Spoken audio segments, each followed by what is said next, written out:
अस्सलामु अलैकुम रहमतुल्लाह।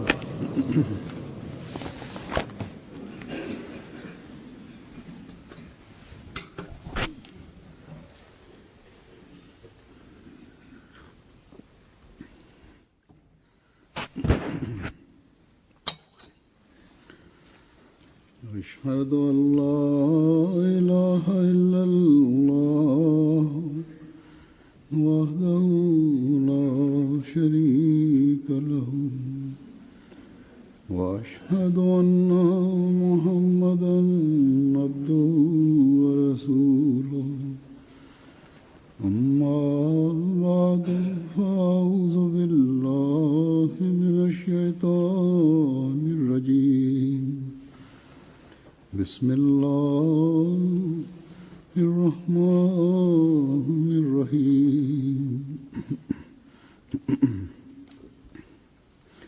الحمد لله رب العالمين الرحمن الرحيم مالك يوم الدين إياك نعبد وإياك نستعين اهدنا الصراط المستقيم صراط الذين أنعمت عليهم غير المغضوب عليهم ولا الضالين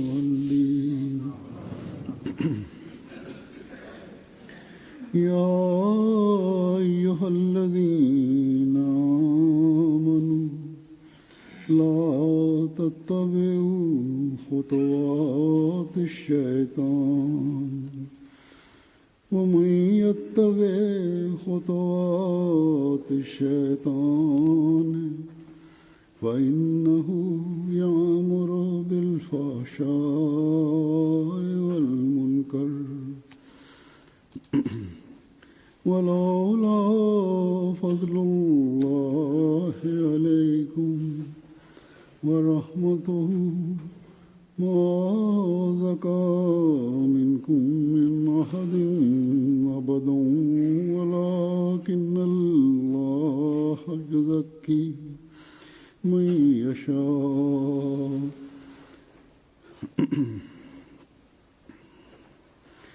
والله سميع عليم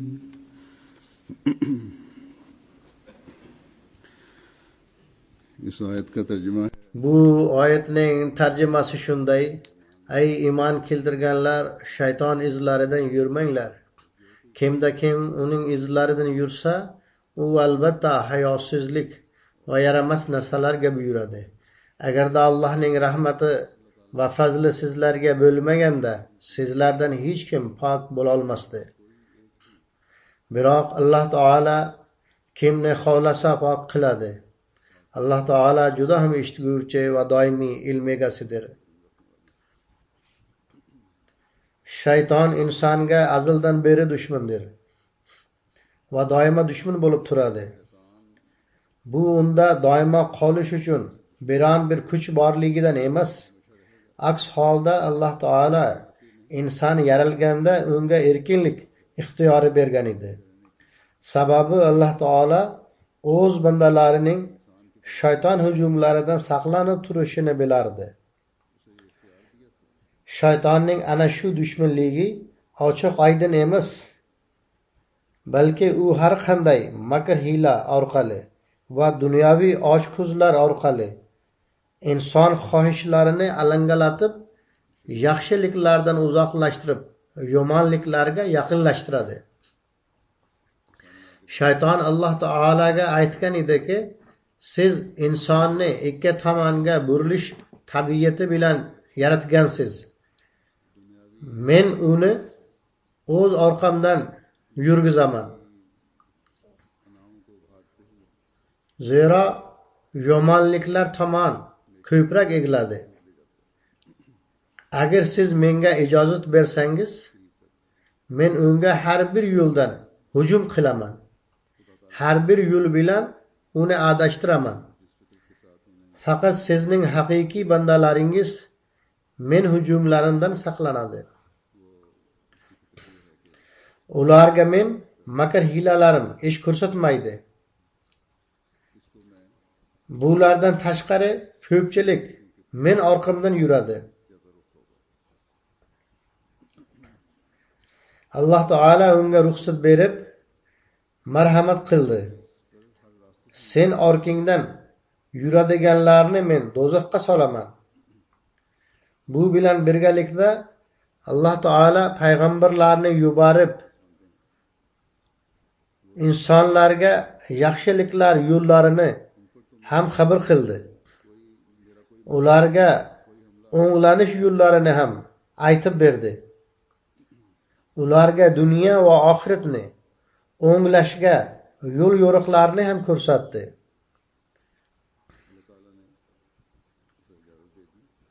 Buni ham oydinlashtirib qo'ydiki, shayton sizlarga ochiqdan ochiq dushmandir.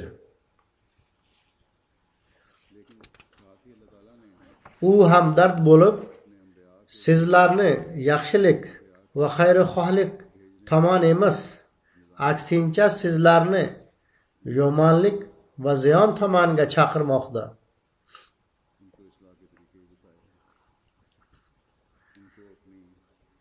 Insonning hisob kitobi bo'lganda nihoyatda uyatsizlik bilan tortinmay aytib qo'yadi: men sizlarni ochko'zlikka, gunoh ishlariga, Alloh taolaning farmonlariga qarshi yurish uchun chorlagandim. Ammo sizlar aqlli inson edingizlar-ku, sizlar nima uchun aqlingizni ishlatmadingiz? Nima uchun men yomonliklar ovozini Alloh taolaning xayrixohlik va yaxshilik ovoziga ustun qo'ydingizlar? Endi qilmishlaringizga jazo tortinglar. Sizlar bilan hech qanday aloqam yo'q. Men maqsadim sizlarga dushmanlikdan iborat edi. Demak, uni men qilib oldim. Sizlar jahannam olovida kuyinglar. Bas, shunday qilib shayton insonga dushmanlik qiladi. Qur'oni Karimda ham Alloh taolo bizni shaytonning makr hilalari va hujumlaridan bir necha o'rinda ogohlantirgan. Men tilovat qilgan oyatda Alloh taolo shuni bayon etgan. Shayton doimo insonni poylab turadi.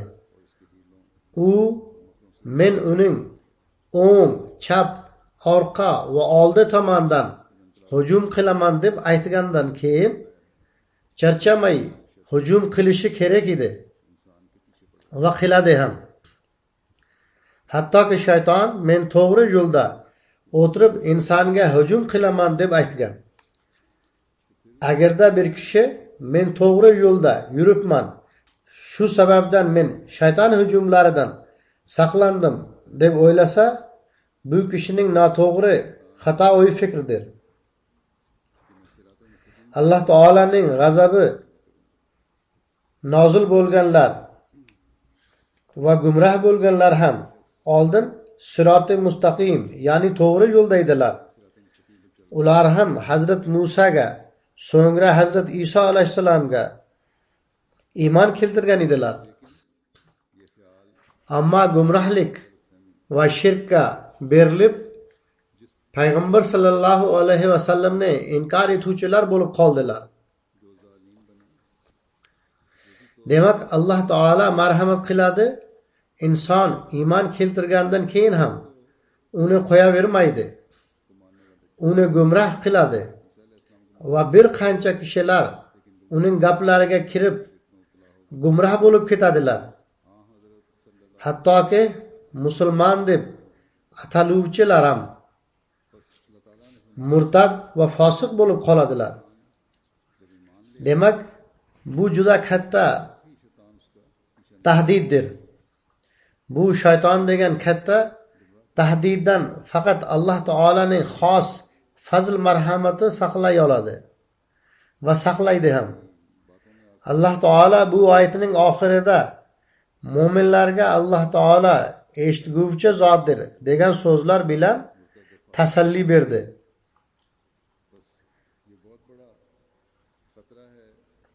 Demak, uning eshagini taqillatinglar, uni chaqiringlar va hech charchamay uni chaqiringlar. Doimo uning huzurida duo qilib, egilib turinglar. U alim Xudodir. U o'z bandalarining ahvolini biladi. U men bandam xolis, samimiy bo'lib turib, meni chaqirmoqdaligini bilganida u mo'minning ko'nglida shunday iymoniy kuch paydo qiladiki, u orqali u shayton hujumidan saqlanadi. Yaxshiliklar me'yorini yanada balandroq qilishga tavfiq ato etadi va yomonliklardan saqlanish uchun kuch paydo bo'ladi.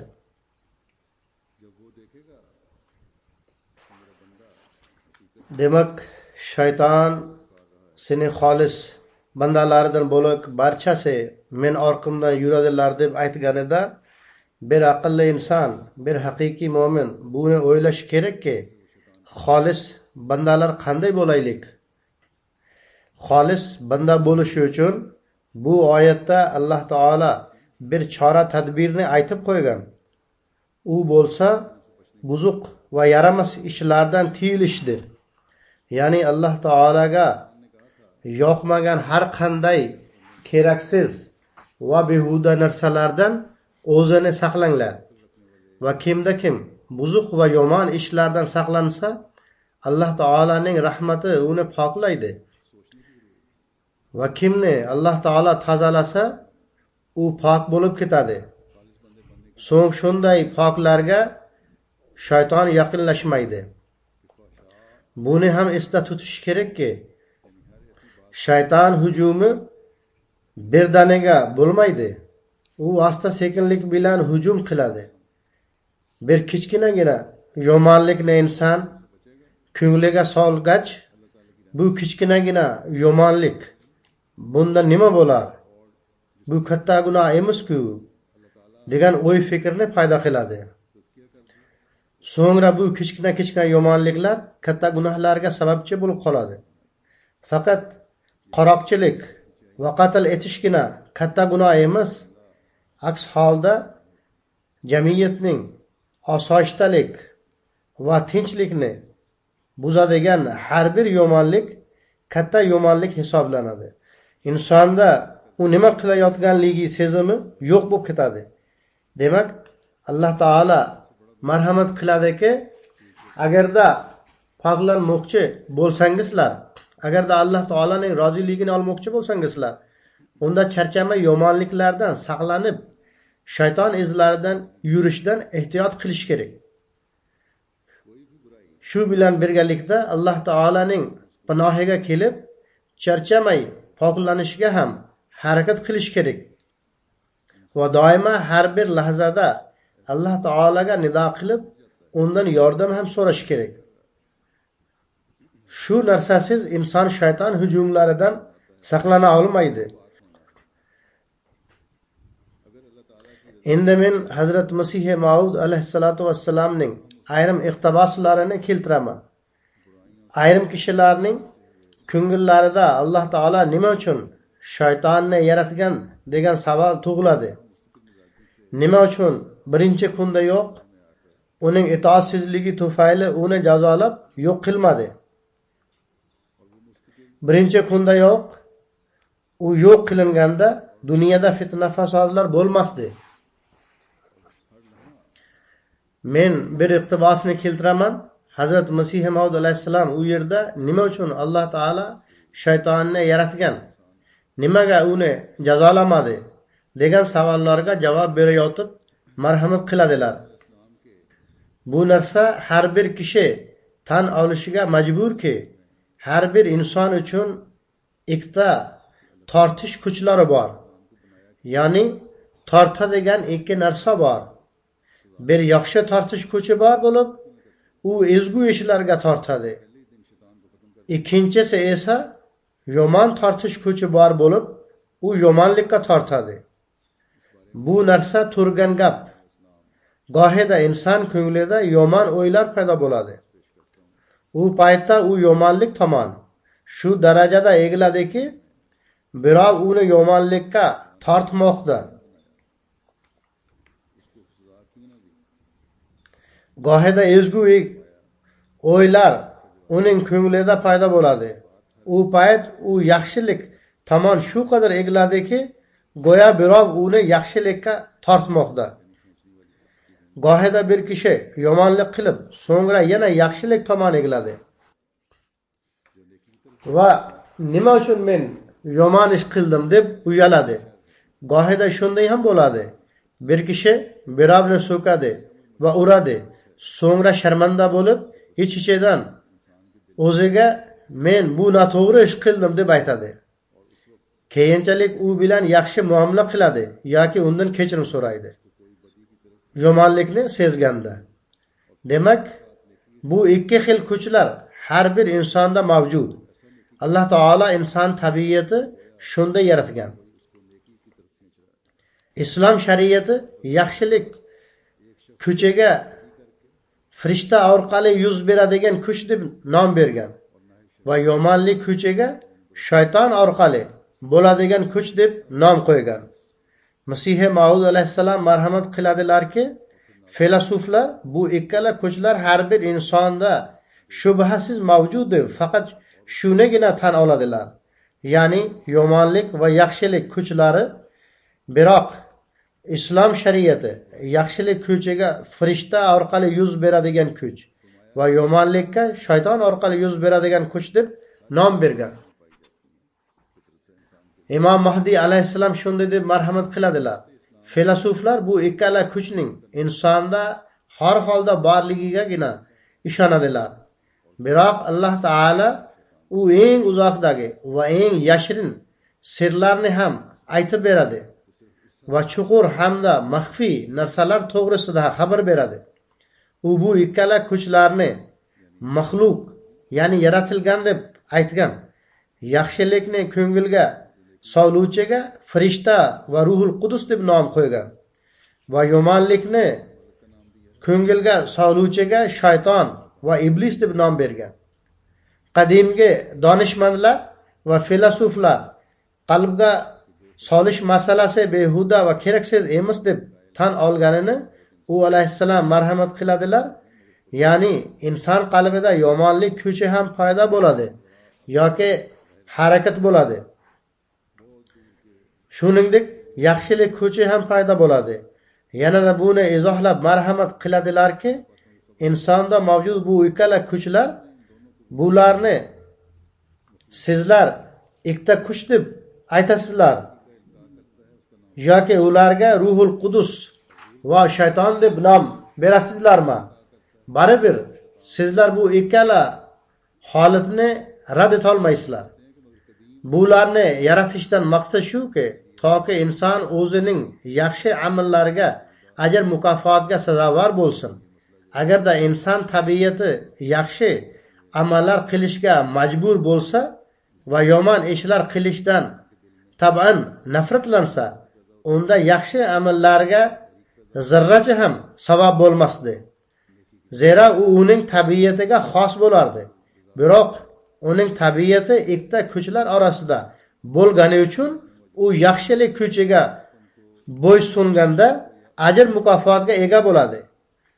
U alayhissalom marhamat qiladilar, shubhasiz inson qalbiga ikki xil o'y solinadi: yaxshilik va yomonlik. Ko'rinib turganidek, bu ikkala o'y insonning yaratilish qismi emas. Ya'ni dunyoga kelgan vaqtida bular yo'q edi. Zero bular bir-biriga qarama-qarshi. Ya'ni bular ikkalasi bir-biriga zid. Tug'ilgandayoq bolaning tabiatida yaxshilik va yomonlik bo'lishi mumkin emas. U alayhissalom deydilar, bu ikkala bir-biriga zid hamda inson ixtiyorida yo'q. Shuning uchun bu ikkala o'yning tashqaridan kelishligi isbotlanadi. Yaxshilik va yomonlik ta'siri inson tashqaridan qabul qiladi. Bola yaxshilik tomon yoki yomonlik tomon rivoylanganda tashqaridan ta'sir bo'lib turadi. Marhamat qiladilar. İnsanın takamüllanishi bularga asoslanadi. Hayratga soluvchi narsa shuki, bu ikkala vujud, ya'ni farishta va shaytonni hindularning kitoblari ham tan oladi va gibr, ya'ni o'tga sig'inadiganlar ham bularni qabul qilishadi. Aks holda dunyoda Alloh taolo tomonidan kelgan barcha kitoblarda bu ikkala vujudlarning borligi tan olingan. So'ngra e'tiroz bildirish faqat johillik va taassubdir. Va javoban buni ham yozish kerakki, kimda kim yomonlik va yovuzlikdan qaytmasa, u o'zi shayton bo'lib ketadi. Alloh taolo bir o'rinda marhamat qilganidek, insonlar ham shayton bo'lib ketishadi. Shu narsaki, nima uchun Alloh taolo ularni jazolamaydi? Ya'ni savol paydo bo'ladiki, shayton bo'lganidan so'ng nima uchun jazolamaydi? Bunga javob shuki, shaytonni jazolash uchun belgilangan bir kun bor. Demak, u va'da qilingan kunining kutish kerak. Ya'ni Alloh taolo marhamat qiladiki, men albatta jazolayman. Ammo qachon? Bu dunyoda ya narigi dunyoda. Albatta va'da qilingan kuni jazolanadi. Bir qancha shaytonlar Alloh taolo qo'lidan jazolanib bo'lgan va bir qanchasi jazolanadilar. So'ngra qaysi narsalar tomonga shayton chaqiradi? Qaysi insonlar shayton izlaridan yuradilar va qaysi narsalarni inson hosil qilib shayton izlaridan yurishdan saqlanadi? Bular to'g'risida Hazrat Masih Maud alayhisolatu vassalam marhamat qiladilar. Shayton yolg'on, zulm, qon jo'shqinligi, umid, xo'jakursinlik va takabburlik tomon chaqiradi. Ya'ni takabburlik tomon chaqiradi va taklif etadi. Bu yomonliklarga nihoyatda muhabbat bilan taklif etadi. Buning muqobilasida yaxshi axloqlar bor. Yaxshi axloqlar bular sabr, mahablik, Alloh taolada o'zini fano qilish, ixlos, iymon va muvaffaqiyat. Bular Alloh taolaning chaqiriqlaridir. Bir tomonda shayton taklif etmoqda va ikkinchi tomonda Alloh taolo bu yaxshiliklarga chaqirmoqda. Inson bu ikkala tortishuvlar orasidadir. Keyin tabiati yaxshi va saodat moddasi bor kishi shaytonning minglab chaqiriqlariga qaramay va xohishlariga qaramay saodat moddasi va salomatlik barakasi tufayli Alloh taolo tomoniga yuguradi. Ya'ni u xohlaganicha chaqirsin, ammo kimda saodat moddasi qo'yilgan bo'lsa, u kishi o'zining saodatlik tabiati va uning barakasi tufayli Alloh taolo tomoniga yuguradi. Zero u Alloh taolo tomoniga egladi. Insonda shunday tabiat bo'lganda Alloh taolo unga kuch-quvvat ham ato etadi. Va u shayton tomoniga yugurmay Alloh taolo tomoniga yuguradi. Alloh taolodagina o'z tasallisi, rohati va taskinini topadi. So'ng Hazrat Masih Maud alayhisolatu vassalam deydilar, har bir narsaga oid alomatlar lozimdir. Bu bilgi alomatlar bo'lmaguncha u ishonchli bo'la olmaydi. Qaranglar, tabib dorilarni tanib oladi. Har xil o'simliklar, masalan, banafsha, xiyor, shambar va turbatda uzoq tajribalardan keyin isbotlangan xosiyatlar bo'lmasa, unda tabib ularni axlat singari tashlab yuboradi. Ya'ni bular barchasi meva yoki o'simliklardir. Ulardan dorilar tayyorlanadi va tabib bilib olsaki bularda shifo yo'q. Xuddi shunday iymonning bilgi alomatlari bor. Alloh taolo ularni o'z kitobida qayta zikr etgan. Haqiqat shuki, iymon inson ichiga kirgandanoq Alloh taolaning azmati, ya'ni jaloli, taqaddusi, buyukligi va qudrati hamda eng ko'pi la ilaha illallohning haqiqiy tushunchasi kirib ketadi. Hattoki Alloh taolo uning ichida yashay boshlaydi va shaytoniy hayotga bir o'lim varid bo'ladi va gunoh tabiati o'lib ketadi. Bu tabiatning saidligidir. Agar iymon to'g'ri bo'lsa, unda gunoh tabiati o'lib ketadi. Unda bir yangi hayot boshlanadi va ana shu ruhaniy hayotdir. Boshqacha aytganda, samoviy tug'ilishning u birinchi kun bo'ladi. Shaytoniy hayotga o'lim kelganda va ruhaniy hayot bolasi tug'ilganda inson Xudo taolaniki bo'lib qoladi. So'ngra takabbur va shayton o'rtasidagi aloqani bayon eta turib, Hazrat Imom Mahdi alayhissalom deydilar, eng birinchi odam ham gunoh qilgan edi. Din tarixida odam gunohining zikri uchraydi. Shayton ham gunoh qilgan edi. Ikki gunoh edi. Bittasini odam qilgan va ikkinchisini shayton. Biroq odamda takabburlik yo'q edi. U o'z gunohini Alloh taolo huzurida tan oldi va uning gunohi kechirildi. Shuning uchun inson uchun tavba qilib gunohlar kechirilishi umidi bor. Takabburlik bo'lmasa, gunohlarni bo'yinga olib tavba qilsa va Alloh taoladan kechirim so'rasa, mag'firat qilinadi va Alloh taolo kechirim qo'yadi degan umid paydo bo'ladi. Ammo shayton takabburlik qilib la'natlandi. Takabburlik qiluvchi inson o'zida yo'q narsani ham bor deb da'vo qiladi. Takabburlik qilishga kuchingiz yetmaydi. Qayergacha yetib bora olasiz? Qancha baland ko'tarila olasiz? Xohlagan narsani hosil qilishga kuchingiz yo'q bo'lsa, unda takabburlik nima uchun? Huzur alayhissalom deydilar, takabburlik qiluvchi kishi o'zida yo'q narsa uchun ham befoyda da'vogar bo'lishga tayyor bo'lib qoladi. Payg'ambarlarda juda ko'p ustaliklar bo'ladi. Ulardan birisi o'z menmanligini yo'q qilishdir. Ular o'z menmanligini yo'q qilib qo'yishadi. Ularda menmanlik qolmaydi. Ular o'z nafsiga o'limni varid qilib oladilar. Ulug'lik Alloh taologa xosdir. Takabburlik qilmaydiganlar hamda kamtarlik qiluvchilar zoya bo'lmaydilar. Demak, takabburlikdan saqlaninglar. Bir mo'min kishi shu xosiyatni o'zlashtirishi kerak. Aks holda u shayton izlaridan yuruvchidir. Ayrim hollarda inson takabburlikni sezmaydi. Shu sababdan juda ham sinchiklab o'zlarimizni tekshirishimiz kerak.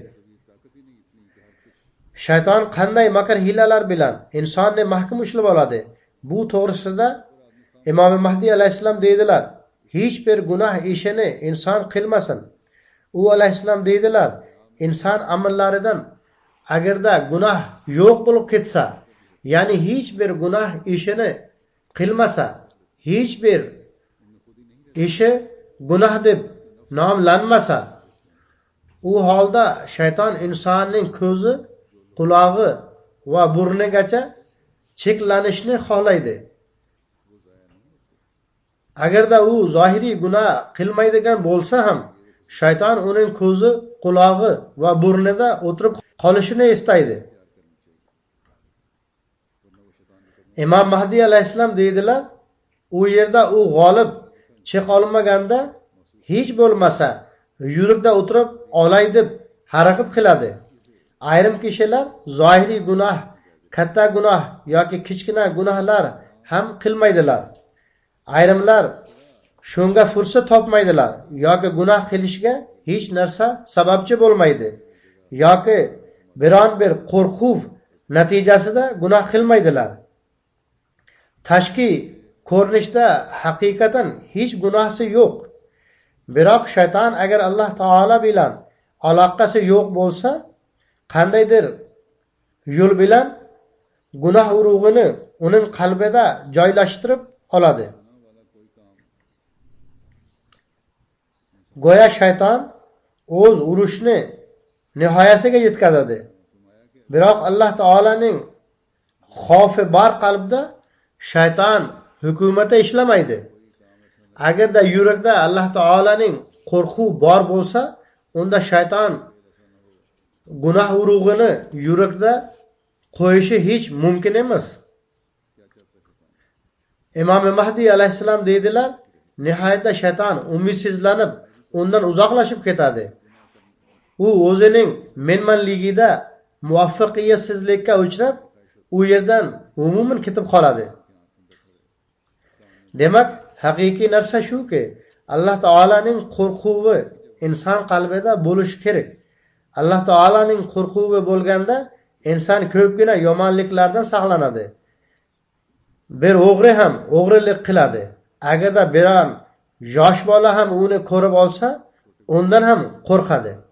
Demak, qachongacha inson Alloh taolo har bir ish harakatimizni ko'rib turibdi degan narsa qalblarimizda va ko'ngillarimizda bo'lmaguncha biz gunohlardan saqlana olmaymiz.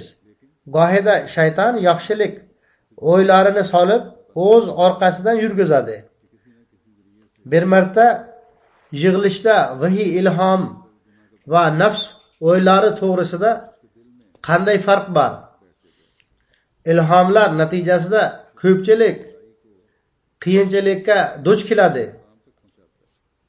Bu to'g'risida gap bo'lgan edi. Hazrat Imom Mahdi alayhissalom shunday deb marhamat qiladilar. Ko'p kishilar nafs o'ylari va shayton tomonidan qalbga solinadigan o'ylarni ilohiy ilhomdan ajrata olmaydilar. Nafs o'ylarini va shayton tomonidan solingan o'ylarni ilohiy ilhom deb tushunib aldanadilar. Alloh taolo tomonidan kelgan so'z shavqatli va lazzat bilan to'la bo'ladi va qalbga bir chuqur ta'sir qoldiradi. U Alloh taolaning barmoqlaridan chiqqan bo'ladi. Uning tengi yo'q. U temirga o'xshab tushadigan bo'ladi. Alloh taolo Qur'onda shunday marhamat qilgan. Inna sanulqi alayka qawlan saqila. Ya'ni biz sizga bir og'ir kalamni tushiramiz. Saqil degan so'zining ma'nosi ana shu. Ammo shayton va nafs tomonidan solingan so'zlar shunday bo'lmaydi. Nafs o'ylari va shayton so'zlari aynan bir xil narsaning nomidir. Inson bilan ikkita kuch bor. Ular doimo birgalikda bo'lgan. Ulardan bittasi farishta va ikkinchisi shaytondir. Go'yo inson oyoqlari bilan ikkita arqon bog'langandir. Farishta bo'lsa, u yaxshilikka rag'batlantiradi va yordam beradi. Qur'oni Karimda kelganidek, ayyadahum bi ruhim minhu, ya'ni o'z qalomini yuborib turib ularga yordam berdi. Va shayton bo'lsa, u yomonlikka rag'batlantiradi. Qur'oni Karim yuvasvisu deb zikr qilganidek, bu ikkalasini inkor etib bo'lmaydi. Qarong'ulik va yorug'lik ikkalasi birgadir. Bilimning yo'qligi sababli u narsa ham yo'qdir deb isbotlanmaydi. Ya'ni agarda biron bir narsa to'g'risida xabar yo'q bo'lsa, unda u narsaning yo'q ekanligi isbotlanmaydi. Imom Mahdi alayhissalom deydilar, bu olimdan tashqari ham minglab ajoyibotlar bordir. Bu dunyo Alloh taolaning, bu koinotdan tashqari ham minglab ajoyibotlari bor. Hazrat Imom Mahdi alayhissalom deydilar, "Qul a'uzu bi robbin nas" degan oyatda bu kunlarda shayton odamlarning ko'nglida solib turgan vasvasalar zikridir. Ayniqsa bu yangi davr deb atalgan davrda, shu davrda inson Alloh taolani unutib yubormoqda. Bunga sabab shaytonning ko'ngillarida vasvasa solishidir. U alayhissalom deydilar, rububiyat ya'ni Alloh taolaning boquvchilik sifati to'g'risida tushunmovchiliklar tug'dirsin.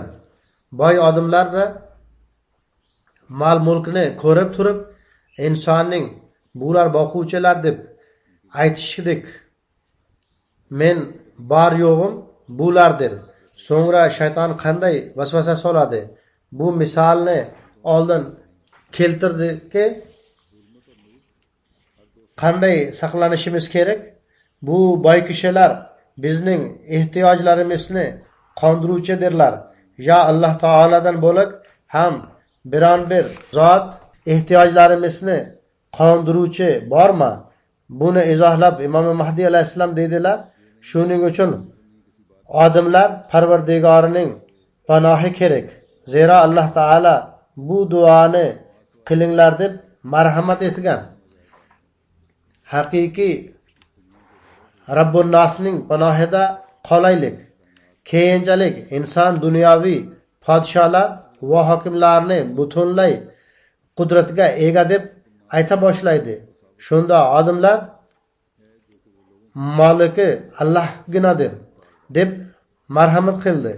So'ngra vasvasalarning natijasi shu bo'ladiki, odamlar maxluqni Alloh taolo bilan tenglashtira boshlaydilar.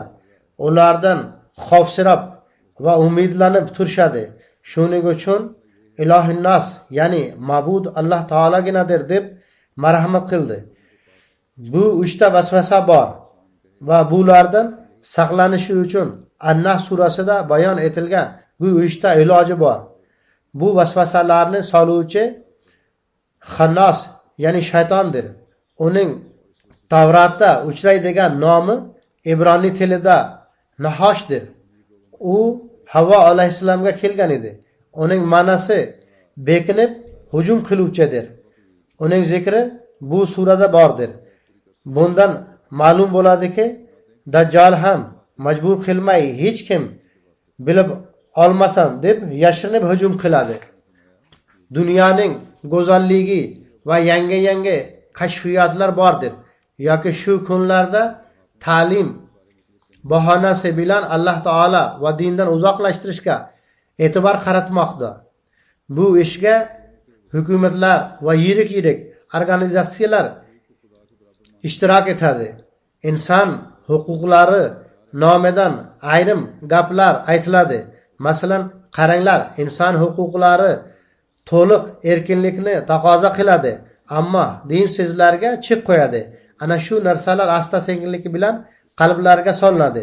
Bu narsalar shu davrda ham shayton qilmoqda. Bunda hukumatlar va inson huquqlari va ayol huquqlari nomidan ishlaydigan katta organizatsiyalar ishtirok etmoqda. Men ustida aytganimdek, insonning huquqlar nomidagi organizatsiyalarning barchasi shu jumlasidandir.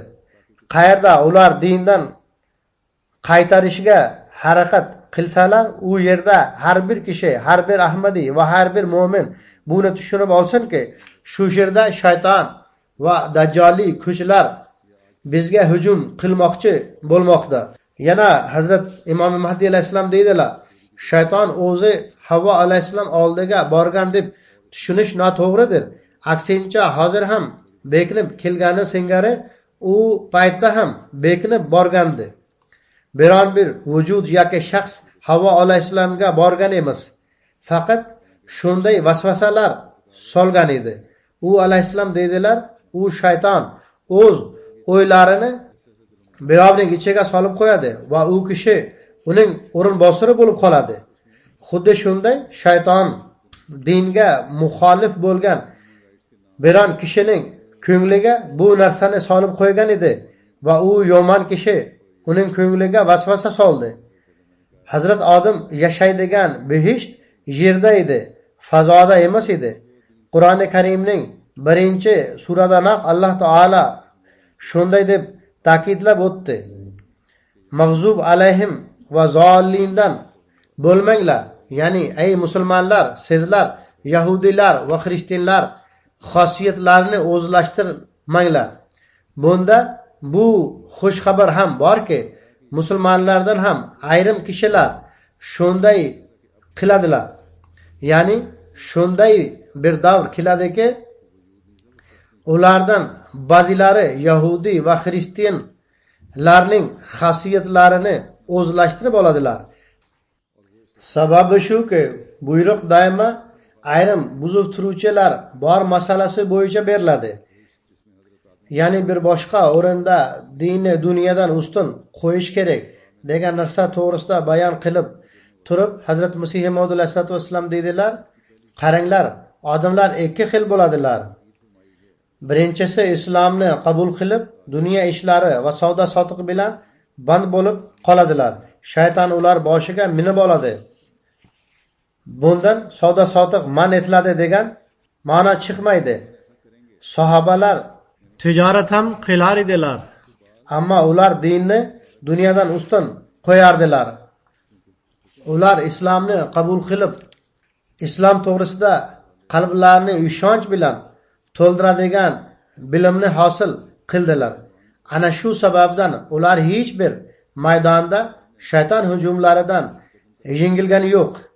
Biron bir narsa ularni haqiqatni izhor etishdan man etolmadi.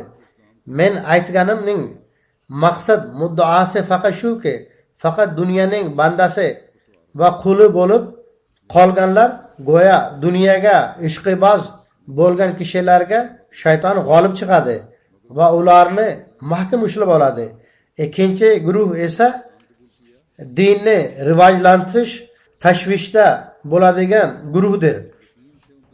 U Hizbullah, ya'ni Allohning guruhi deb ataladi. U shayton va uning lashkari ustidan g'alaba qozonadi. Mol-mulk tijoratdir va tijorat orqali ko'payadi. Shuning uchun Alloh taolo ham din talabi va din rivoji xohishini bir xil tijorat deb aytgan. Ya'ni dinni talab qilmoqlik va rivoji ham tijoratdir.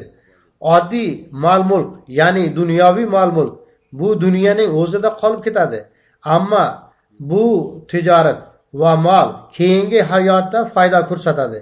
Alloh taolo shunday deb marhamat qiladi: hal adullukum ala tijaratin tunjikum min azabin alim. Ya'ni men sizlarga alamli azobdan saqlaydigan tijoratdan xabar beraymi? Eng yaxshi tijorat din tijoratidir. U alamli azobdan saqlaydi. Imom Mahdi alayhissalom o'z jamoatiga qarata, men sizlarga Alloh taolo so'zlarida aytaman deb shunday marhamat qiladilar. Hal adullukum ala tijaratin tunjikum min azabin alim.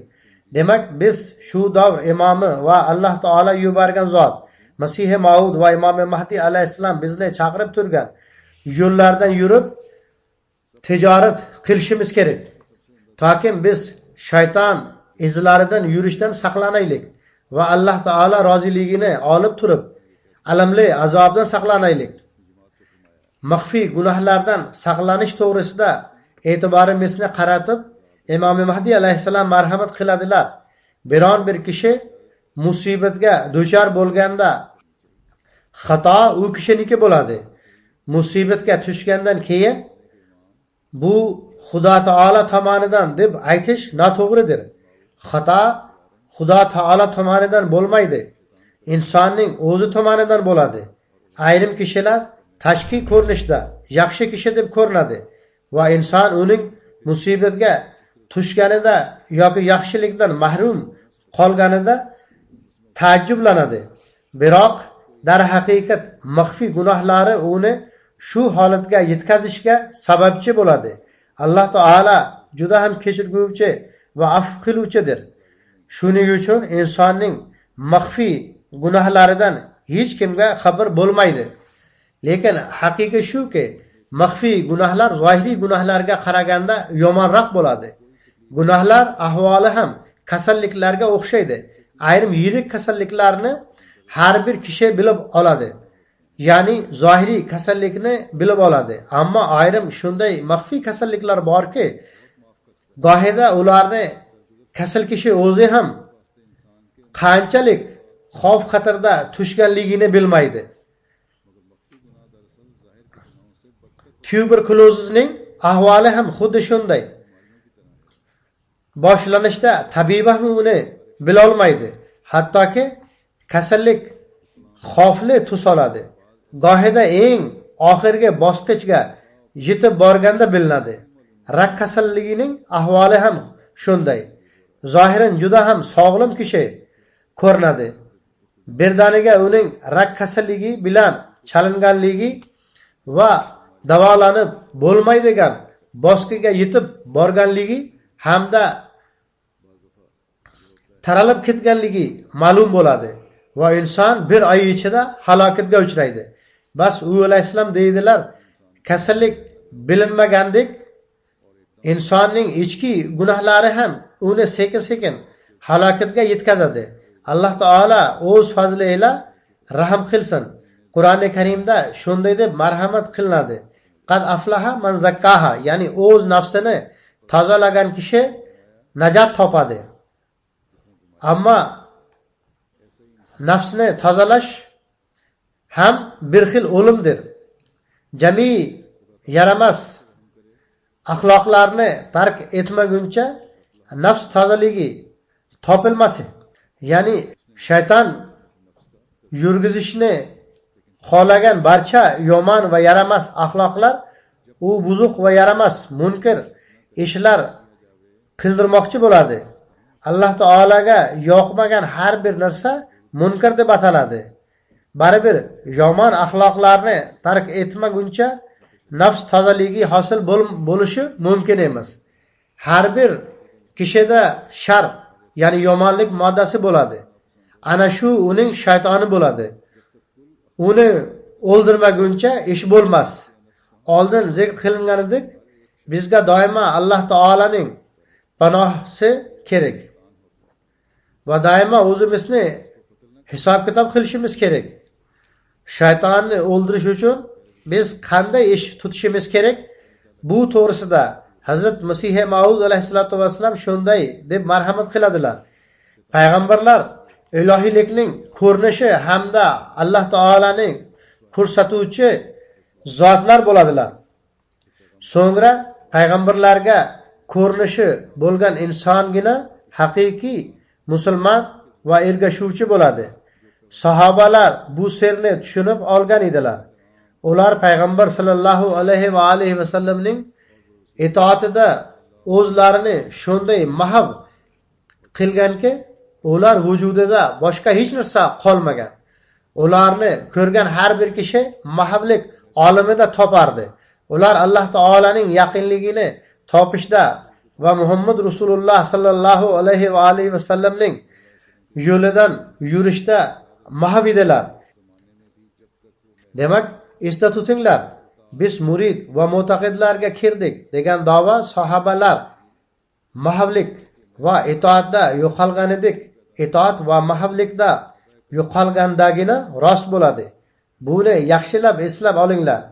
Bu narsa foyda bo'lmaguncha, Alloh taolo sizlarda yashamaguncha va Alloh taolaning oyat alomatlari sizlarda namoyon bo'lmaguncha shayton hukumatining aloqasi mavjuddir.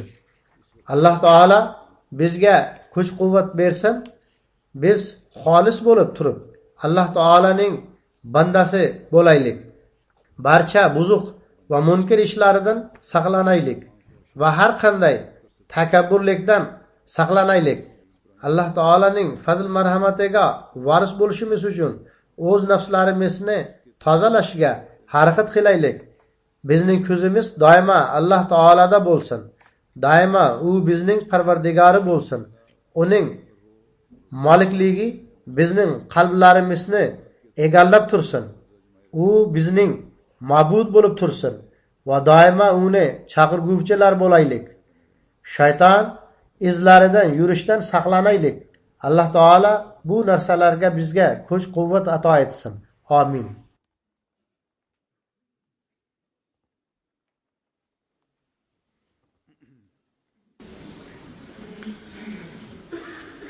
الحمد لله نحمده ونستعينه ونستغفره ونؤمن به ونتوكل عليه ونعوذ بالله من شرور أنفسنا ومن سيئات أعمالنا من يهده الله فلا مضل له ومن يضلل فلا هادي له ونشهد أن لا إله إلا الله ونشهد أن محمدا عبده ورسوله عباد الله رحمكم الله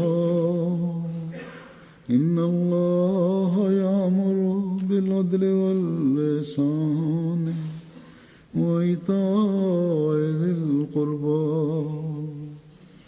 وينهى عن الفحشاء والمنكر والبغي يعظكم لعلكم تذكرون اذكروا الله يذكركم وادعوه يستجب لكم ولذكر الله أكبر